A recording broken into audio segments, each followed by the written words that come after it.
মই তিতাবৰ চামজদুৰ সংঘৰ সম্পাদক ছৈকটা কাটনিবাৰী ঢেকিয়াজুলিৰ শ্ৰমিক প্ৰায় 2300 শ্ৰমিক। এই শ্ৰমিকসকলে আজি এনেকুৱা এটা ধুধুৰ অৱস্থাত আছে, এনেকুৱা এটা অৱস্থালৈ গুচি গ'ল। তেওঁলোকৰ এই বাগানখনৰ মালিক কোন এতিয়া কোনো মানে সঠিকভাৱে ক'ব নোৱাৰে। জাতিংগা কোম্পানীয়ে বাগিচাখন চৰকাৰক সমজাই দিলে বুলি কৈছে, লিখিতভাৱে দি দিলে।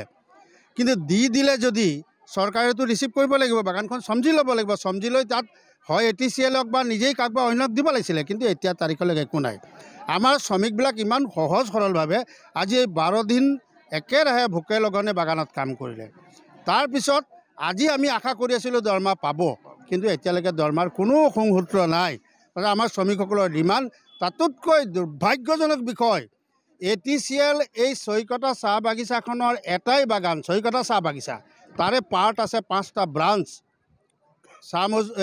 ছৈকটা চাহ বাগিচা, নাগনিজান চাহ বাগিচা, চেলেং চাহ ছটাই চাহ বাগিচা আৰু কাটনিবাৰী ঢেকিয়াজুলি, 5খন চাহ বাগিচাৰে এখন বাগান, এটা কোম্পানী আৰু এজন মালিকে ল'লে।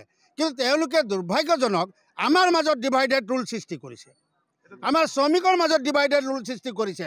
কোৱা শুনিছোঁ নাগনিজান চাহ বাগিচাখন তেওঁ চলাব, তাত দৰমহা দিব আৰু এইখিনি বাগান নচলায়। এইটোতো একেবাৰে দুৰ্ঘোৰ অন্যায়।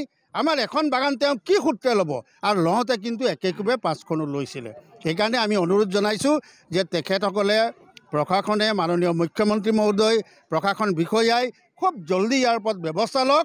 নহ'লে অহা মঙলবাৰৰ পৰা আমি এনেকুৱা গণতান্ত্ৰিক আন্দোলনৰ কাৰ্যসূচী ল'ম, যিটো নেকি হয়তো প্ৰশাসন বা আপোনাৰ চৰকাৰে মানে হয়তো হাবাথুৰি খাবলগীয়া হ'ব পাৰে।